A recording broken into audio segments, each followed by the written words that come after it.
Chapter 19. The Lord spoke to Moses and to Aaron, saying, This is the statute of the law which the Lord has commanded, saying, Speak to the children of Israel, that they bring you a red heifer without spot, in which is no blemish, and on which never came a yoke. You shall give her to Eleazar the priest, and he shall bring her forth outside of the camp, and one shall kill her before his face. And Eleazar the priest shall take of her blood with his finger, and sprinkle her blood toward the front of the tent of meeting 7 times. One shall burn the heifer in his sight, her skin and her flesh and her blood with her dung shall he burn. And the priest shall take cedar wood, and hyssop, and scarlet, and cast it into the midst of the burning of the heifer. Then the priest shall wash his clothes, and he shall bathe his flesh in water, and afterward he shall come into the camp, and the priest shall be unclean until the evening. He who burns her shall wash his clothes in water, and bathe his flesh in water, and shall be unclean until the evening. A man who is clean shall gather up the ashes of the heifer, and lay them up outside of the camp in a clean place, and it shall be kept for the congregation of the children of Israel for a water for impurity. It is a sin offering. He who gathers the ashes of the heifer shall wash his clothes, and be unclean until the evening. And it shall be to the children of Israel, and to the stranger who lives as a foreigner among them, for a statute forever.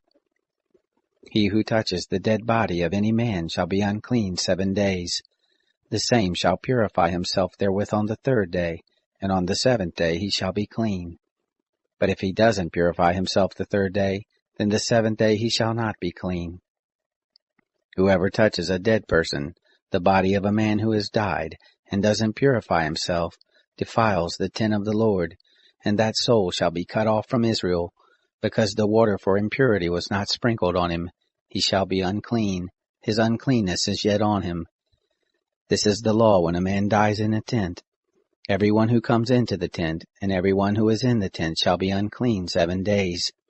Every open vessel, which has no covering bound on it, is unclean.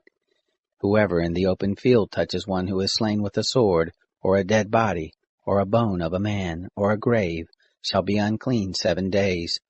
For the unclean they shall take of the ashes of the burning of the sin offering, and running water shall be put thereto in a vessel. And a clean person shall take hyssop, and dip it in the water, and sprinkle it on the tent, and on all the vessels, and on the persons who were there, and on him who touched the bone, or the slain, or the dead, or the grave. And the clean person shall sprinkle on the unclean on the 3rd day, and on the 7th day.